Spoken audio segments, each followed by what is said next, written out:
Being one of the founding cities of the connected urban development, Amsterdam took up the challenge to develop a new personal real-time navigator for public transport. In order to reduce CO2 emissions and promote sustainable mobility in the city, Amsterdam wants to make public transport more competitive to cars by creating the Personal Travel Assistant, or PTA. COD stands for the Connected Urban Development, and that's a cooperation with 7 cities in the world, together with Cisco, and our aim is to reduce the carbon emissions. A consortium of 7 dedicated companies are working with the City of Amsterdam in developing and testing the PTA technology. In 2 groundbreaking innovation workshops, the PTA partners concluded last year that making a navigation system for public transport, like we know it for cars, won't work. It has to be a mobile, web-based application that connects the traveller's planned journeys with his or her calendar and social network. The parties working together to develop the PTA aren't exactly the usual suspects, making this cooperation a truly innovative experience for everyone.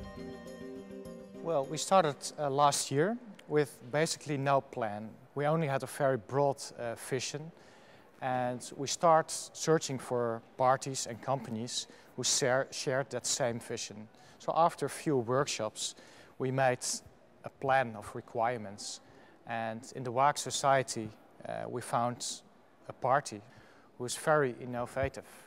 So together with the leading companies in traffic and transport, we found a mix which was very strong, and we're sure we can make the PTA work. The interface the user of the PTA sees on his mobile device is developed by WAAG Society. This interface is the connection between the user and the PTA. WAAG Society is the odd one out in this project. It doesn't have any experience in traffic-related projects, but it's very much used to design user-oriented applications.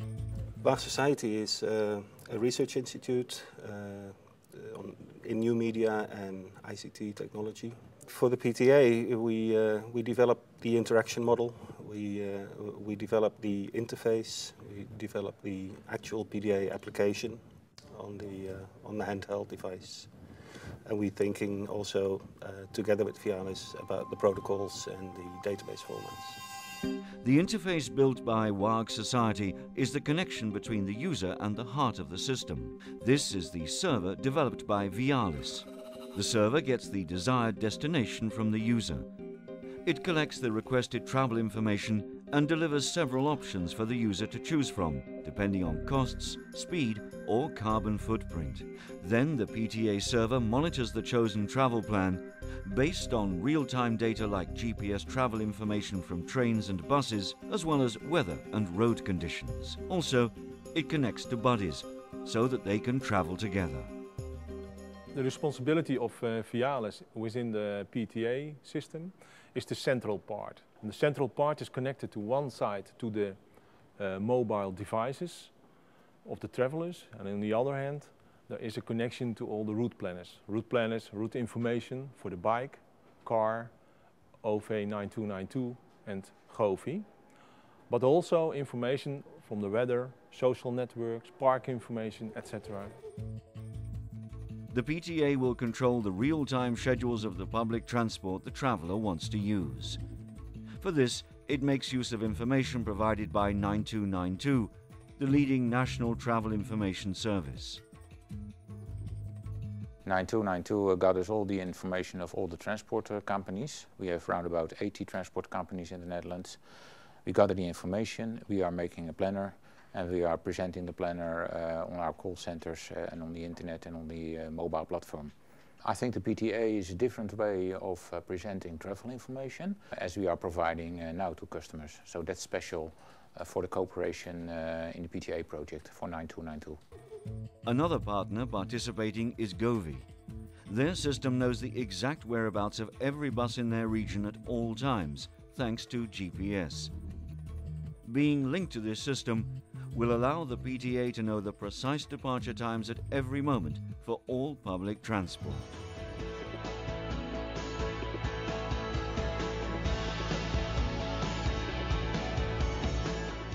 It's a challenging project since you have so many diverse sources of data which you have to combine and present in a comprehensible way. And the biggest technical challenge is how to follow the traveler continuously during his trip.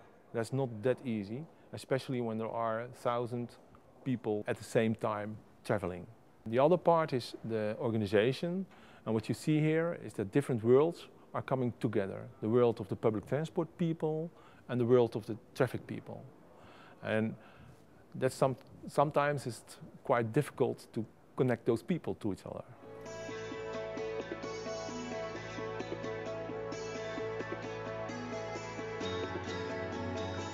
The main benefit would be that people feel that they're in control using public transport. The way they feel that they're in control when they're driving a car, even if they're in a traffic jam. If they can have that feeling that they're in control of their own trip, that will be the best result. And when you have a PTA, the behavior of people will be influenced and they will use the infrastructure in the best way there is. The PTA helps the user to achieve his daily goals, going to his work, visiting some friends and going home.